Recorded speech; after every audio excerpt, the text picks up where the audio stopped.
विचारतात युधिष्ठिरा अश्वत्थामा मेला सत्य काय आवडलं हा म्हणतो अश्वत्थामा होत परंतु नरो वा कुंजरो म्हणजे हत्ती मेला तर माणूस मेला हे माहित नाही.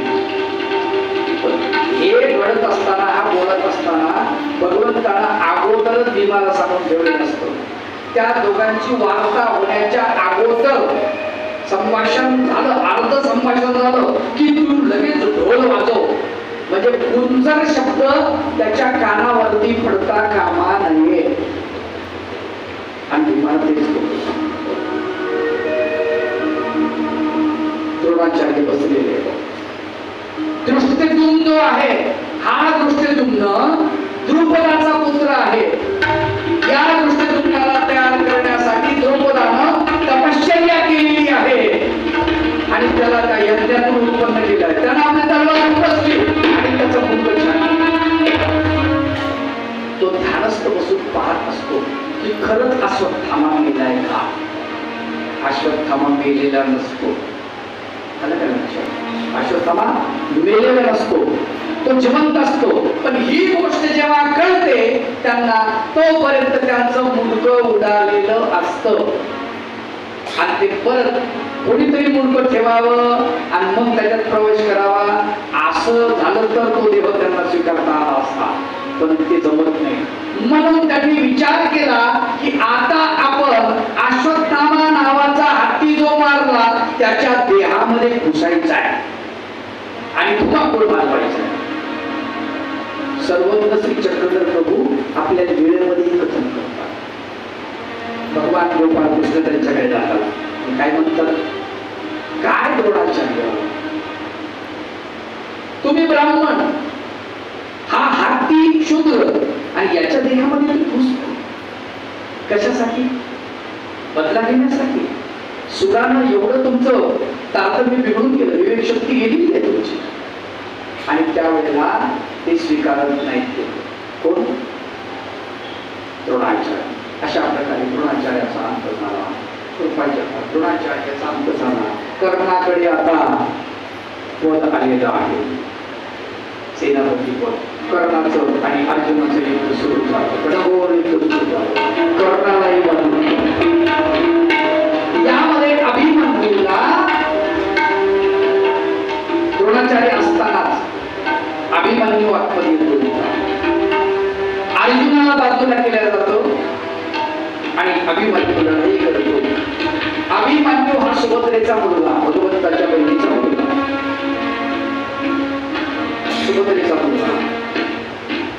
भगवान गोपाल कृष्ण याला माहेरी नेत असताना सुभद्रेला गोष्टी सांगतात. सुभद्रा झोपते आणि अभिमन्यू सुभद्रेच्या पोटातून हुंकार देत असतो. तिथे भगवंताने गोष्ट सांगितलेली असते, चक्रव्यूहाचा भेद कसा करावा आणि हे त्याला माहित असतं. कोणाला? अभिमन्यूला. तो म्हणतो, भीमाला म्हणतो, याला युधिष्ठिराला म्हणतो, नकुल तुम्ही चिंता करू नका, तुम्ही चक्रव्यूह मी भेटतो, बाहेर कसं काढायचं मला हे तुम्ही ठरवा, मी आतमध्ये घुसणार. आणि तसंच होतं. वायू वेगाने तो आतमध्ये घुसतो. परत यांना आतमध्ये त्याच्या बरोबर घुसताच येत नाही. चक्रव्यूहाचा भेद होतो. अर्जुन तिथे हजर नसतात, भगवान गोपाल कृष्ण हजर नसतात. चक्रव्यूह भेदून तो त्या 8 योद्ध्यामध्ये एकटा लढत असतो. द्रोणाचार्य, कृपाचार्य, कर्ण, अश्वत्थामा, शकुनी, दुर्योधन, दुशासन, जयद्रथ आदी सगळे होते. त्यांच्यामध्ये तो एकटा उभा असतो, एकटा लढत असतो. घनघोर युद्ध होतं आणि शेवटी 8 महारथी मिळून एकट्या अभिमन्यूला खाली पडल्यानंतर त्याला मारतात. लात मारतो जयद्रथ. त्याला लात मारलेली ती आवडत नाही. मी खाली पडल्यावर मला लात मारल्या जाते. अरे 8 जण मिळून येतात, एकटे याना दम असेल तर, परंतु कोण ऐकणार? कारण त्यांच्या लक्षात येतं हा असा आटोपत नाही. आपण 8 जणांनी मिळून मारलं तरच हा मरू शकतो, अन्यथा मरणार नाही. महापराक्रमी आहे. या सगळ्या गोष्टी तिथे होतात आणि शेवटी तो खाली पडतो, दिवस मावळलेला असतो. भगवान गोपाळ कृष्ण अर्जुनाला घेऊन येतात. रणांगणावरती गर्दी असते, तिथे लोक जमा झालेले असतात. इथे का जमा झाले लोक? म्हणून अर्जुन भगवंताला रथ तिकडे घेऊन जायला लावतो.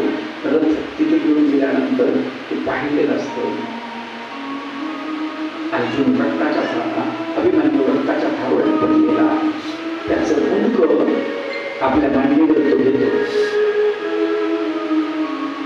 आणि अर्जुन रडायला लागतो. बेटा, मुझे आवाज तो देते, पिताजी मरने का डर नहीं. एक बात मेरे दिल में खटकती है,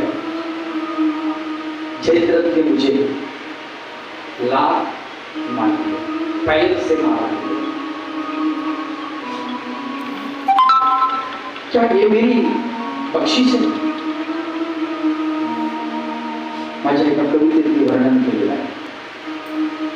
देखने अपने प्रिय पुत्र को अर्जुन मन में टूट गया, अभिमन्यु सर गोद में लेके रणभूमि में बैठ गया. अभिमन्यु अपने पित्याला म्हणतो, मुझे मारने सारे रणवीर एक साथ ही कूद पड़े, मैं भी उनमें कूद पड़ा था, वो भी मुझसे खूब लगे. सबकी मार लगी थी मुझको, उसके कारण गिर पड़ा, तिरस्कार ने मुझे लताड़ा, जयद्रथ का पैर मुड़ा. एक बात मन में खलती है, लगता है अपमान मुझे, मरते दम तक लड़ा पिताजी, ये मिला सम्मान मुझे. उसकी बातें सुनकर अर्जुन की आंखें भी लाल हुई, वो कलगे कांपने उसी के, काया ही महाकाल हुई.